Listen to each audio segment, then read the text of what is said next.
Why I haven't been able to see any financial reward, and it makes me feel insecure. There's a beautiful story that I always remind myself in regards to this.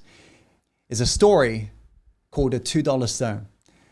And the little child, the story goes something on the lines of this. A little child goes up to his father and asks Father, what is the meaning of my life? His father, with warmth in his heart, looks at his child and says, here, son, I want to take this stone. And I want to go take it to a next door neighbor and ask her how much she would pay for this stone. And he scratches his head, but the little boy ends up going to the next door neighbor and knocking on the door. This elderly woman answers the door, looks down at the little boy and says, how can I help you? He looks up and says, hey, how much will you pay for this little stone? And she looks around in the garden and says, oh, it looks quite nice. I'll give you $2 for it. And he runs back to dad and says, Dad, we've been offered $2 for this little thing.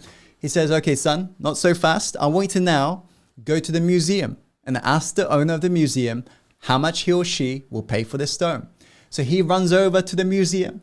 As soon as he walks in, he's blown away by all of the rare findings in this beautiful museum. It looks very, very luxurious. And he sees the owner. He goes up to the owner and says, hey, how much will you pay for this little stone?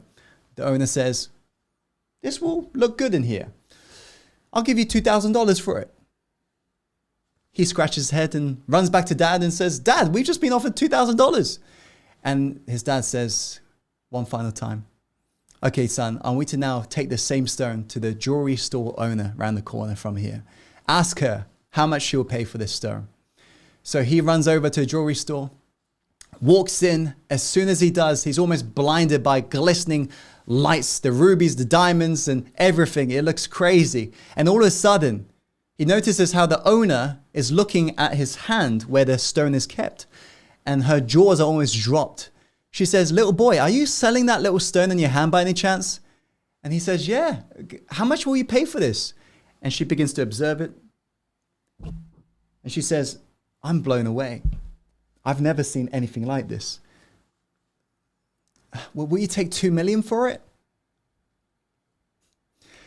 He runs back to dad, shocked, and says, Dad, we've been offered $2 million for this stone. Dad looks down at his son with tears in his eyes and says, son, do you now know the value of your life? You can spend all your life believing you are a $2 stone because you've placed yourself where people don't see value in you.